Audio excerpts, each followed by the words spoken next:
Hi ನಮಸ್ಕಾರ ಎಲ್ರಿಗೂ. ಎಲ್ಲರೂ ಹೇಗಿದ್ದೀರಾ? ಇನ್ನೇನು ಕೆಲವೇ ದಿನ ಆ, ನವಂಬರ್ 1 ಬರುತ್ತೆ. ನವಂಬರ್ 1 ಅಂದ ಕೂಡಲೇ ಎಲ್ರಿಗೂ ಗೊತ್ತು. ಆವತ್ತಿನ ಈ ವಿಶೇಷ ಏನಂತ. ನಮ್ಮ ಕನ್ನಡ ರಾಜ್ಯೋತ್ಸವ ಸೋಷಿಯಲ್ ಮೀಡಿಯಾ ಸೇರಿದಂತೆ ಎಲ್ಲ ಕಡೆನೂ ಶುಭಾಶಯಗಳನ್ನ ನಾವು ಕೋರ್ತೀವಿ. ಈ ಸಮಯದಲ್ಲಿ ಒಂದಿಷ್ಟು ಜನಕ್ಕೆ ಕನ್ಫ್ಯೂಷನ್ ಇದೆ. ಅದೇನಪ್ಪ ಅಂತಂದರೆ ಕನ್ನಡ ರಾಜ್ಯೋತ್ಸವನ ಅಥವಾ ಕರ್ನಾಟಕ ರಾಜ್ಯೋತ್ಸವನ ಅಂತ. ಏನಂದರೆ ಯಾಕಂದರೆ ಈಗ ಕೆಲವೊಬ್ಬರು ಕರ್ನಾಟಕ ರಾಜ್ಯೋತ್ಸವದ ಶುಭಾಶಯಗಳಂತ ಹಾಕಿರ್ತಾರೆ, ಇನ್ನು ಕೆಲವೊಬ್ಬರು ಕನ್ನಡ ರಾಜ್ಯೋತ್ಸವದ ಶುಭಾಶಯಗಳು ಅಂತ ಹಾಕಿರ್ತಾರೆ.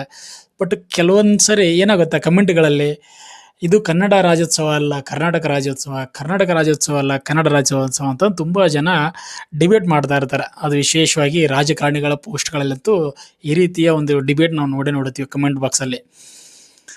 ನನ್ನ ಪ್ರಕಾರ ಇವತ್ತು ಯಾವುದು ಸರಿ ಮತ್ತು ಯಾವುದು ತಪ್ಪು ಅಂತ ಅಂದ್ಬಿಟ್ಟು ಹೇಳ್ತೀನಿ. ಯಾಕಂದರೆ ನಾನು ತುಂಬ ವರ್ಷದಿಂದ ಡಿಜಿಟಲ್ ಮಾರ್ಕೆಟಿಂಗಲ್ಲಿ ವರ್ಕ್ ಮಾಡ್ತಿದ್ದೀನಿ. ಒಂದಿಷ್ಟು ಕನ್ನಡ ಬಗ್ಗೆ ಗೊತ್ತು. ನಾನು ಕನ್ನಡಿಗ ಮತ್ತು ಕನ್ನಡ ಬಗ್ಗೆ ಚೆನ್ನಾಗಿ ತಿಳ್ಕೊಂಡಿದ್ದೀನಿ. ಸೊ ಒಂದಿಷ್ಟು ಹಿಸ್ಟ್ರಿ ಬಗ್ಗೆನೂ ಗೊತ್ತು. ಕರ್ನಾಟಕ ರಾಜ್ಯ ಯಾವಾಗ ಆಯಿತು ಮತ್ತು ಅದಕ್ಕಿಂತ ಮುಂಚೆ ಏನಿತ್ತು ಇದೆಲ್ಲದೂ ಸ್ವಲ್ಪ ತಿಳ್ಕೊಂಡಿದ್ದೀನಿ. ಬಟ್ ಈಗ ನಾನು ಈ ವಿಡಿಯೋದಲ್ಲಿ ಕರ್ನಾಟಕ ರಾಜ್ಯ ಹೆಂಗಾಯಿತು ಹೇಗಾಯಿತು ಅಂತಂದು ಹೇಳೋದಕ್ಕಿಂತ ಮೊದಲು ನಾನೇನು ಹೇಳ್ಬೇಕು ಅಂದ್ಕೊಂಡಿದ್ದೀನಿ ಅಂದರೆ, ಕರ್ನಾಟಕ ರಾಜ್ಯೋತ್ಸವ ಕರೆಕ್ಟಾ ಕನ್ನಡ ರಾಜ್ಯೋತ್ಸವ ಕರೆಕ್ಟಾ ಅಂತ. ನನ್ನ ಪ್ರಕಾರ ಎರಡೂ ಕರೆಕ್ಟು. ಏನಂದರೆ 1956 ನವಂಬರ್ 1 ಅಂದಿನ ಭಾರತ ಸರ್ಕಾರ ಏನು ಮಾಡ್ತದೆ ಅಂದರೆ, ಭಾಷೆಗಳ ಆಧಾರದ ಮೇಲೆ ರಾಜ್ಯಗಳನ್ನು ರಚನೆ ಮಾಡುತ್ತೆ.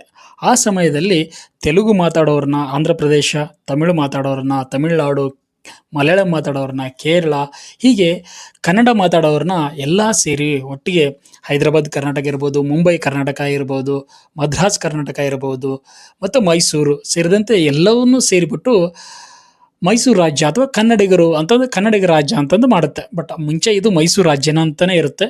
ನಂತರ ಅದು ದೇವರಾಜ ಅರಸು ಮುಖ್ಯಮಂತ್ರಿ ಇದ್ದಾಗ ನನಗನ್ಸಿದ ಪ್ರಕಾರ 1973 ನವಂಬರ್ 1 ಕರ್ನಾಟಕ ರಾಜ್ಯ ಅಂತ ಅಂದ್ಬಿಟ್ಟು ರಚನೆ ಆಗುತ್ತೆ. ಅಂದಿನಿಂದ ನಾವು ಕರ್ನಾಟಕ ರಾಜ್ಯೋತ್ಸವ ಅಂತ ಆಚರಣೆ ಮಾಡ್ತಾ ಬಂದಿದ್ದೀವಿ. ಸೊ ಇವಾಗ ಒಂದಿಷ್ಟು ಜನಕ್ಕೆ ಗೊಂದಲ ಏನಪ್ಪ ಅಂತಂದರೆ, ಅದು ಕರ್ನಾಟಕ ರಾಜ್ಯೋತ್ಸವನ ಕನ್ನಡ ರಾಜ್ಯೋತ್ಸವನ ಅಂತ. ನೋಡಿ, ಇನ್ ಕೇಸ್ ಯಾರಾದರೂ ಕನ್ನಡ ರಾಜ್ಯೋತ್ಸವ ಅಂತ ಹೇಳಿದ ಕೂಡಲೇ ಕೆಲವೊಬ್ರು ಏನು ಮಾಡ್ತಾರೆ ಅಂದರೆ, ಇಲ್ಲ ಇದು ಕನ್ನಡ ರಾಜ್ಯೋತ್ಸವ ಅಲ್ಲ ಕರ್ನಾಟಕ ರಾಜ್ಯೋತ್ಸವ. ಯಾಕಂದರೆ ಕನ್ನಡ ಸುಮಾರು ವರ್ಷಗಳು ಅಂದರೆ ಕನ್ನಡ 2000 ವರ್ಷಗಳಿಂದನೂ ಇದೆ. ಸೊ ಹಿಂಗಾಗಿ ಇದು ಕನ್ನಡ ರಾಜ್ಯೋತ್ಸವ ಅಲ್ಲ ಕರ್ನಾಟಕ ರಾಜ್ಯೋತ್ಸವ ಅಂತ. ನನ್ನ ಪ್ರಕಾರ ಎರಡೂ ಕರೆಕ್ಟು. ಏನಕ್ಕಂತಂದರೆ ಕನ್ನಡ ಭಾಷೆ ಸಾವಿರಾರು ವರ್ಷಗಳಿಂದ ಇದೇ ನಿಜ. ಆದರೆ ಕನ್ನಡ ಭಾಷೆ ಮಾತನಾಡುವವರ ಈ ಜನರ ಆಧಾರದ ಮೇಲೆ ರಾಜ್ಯ ಸ್ಥಾಪನೆ ಆಗಿದ್ದು ಅಥವಾ ರಾಜ್ಯ ರಚನೆ ಆಗಿರೋದು. ಸೊ ಈ ಆಧಾರದ ಮೇಲೆ ನಾವು ಕನ್ನಡ ರಾಜ್ಯೋತ್ಸವ ಅಥವಾ ಕರ್ನಾಟಕ ರಾಜ್ಯೋತ್ಸವನ ಆಚರಿಸ್ತಾ ಬಂದಿದ್ದೀವಿ. ನೋಡಿ, ಕರ್ನಾಟಕ ರಾಜ್ಯೋತ್ಸವ ಅಂದ್ರೂ ತಪ್ಪಿಲ್ಲ. ಏನಂದರೆ ಅಲ್ಲಿ ನೋಡಿ, ಕರ್ನಾಟಕ ಅಸ್ತಿತ್ವಕ್ಕೆ ಬಂದಿರೋದು ಅಂದರೆ ಒಂದು ರಾಜ್ಯ ಅಸ್ತಿತ್ವಕ್ಕೆ ಬಂದಿರೋದು, ಭಾಷೆ ಅಲ್ಲ. ಭಾಷೆ ಮುಂದೆಯಿಂದನೂ ಇತ್ತು. ಕರ್ನಾಟಕ ರಾಜ್ಯೋತ್ಸವ ಅಂದ್ರೂ ಕೂಡ ಇದು ನಮ್ಮ ರಾಜ್ಯಕ್ಕೆ ಸಂಬಂಧಪಟ್ಟಂಗೆ ಆಗುತ್ತೆ. ಮತ್ತು ಕನ್ನಡ ರಾಜ್ಯೋತ್ಸವ ಅಂತಂದರೆ ಕನ್ನಡ ಮಾತನಾಡೋರ ರಾಜ್ಯ ಅಲ್ವಾ. ಸೊ ಅಲ್ಲಿಗೆ ಕನ್ನಡ ರಾಜ್ಯೋತ್ಸವನೂ ಕರೆಕ್ಟು, ಕರ್ನಾಟಕ ರಾಜ್ಯೋತ್ಸವನೂ ಕರೆಕ್ಟು. ಹಿಂಗಾಗಿ ನಾವು ಯಾವ್ದು ಬೇಕಾದರೂ ಬಳಸ್ಬೋದು.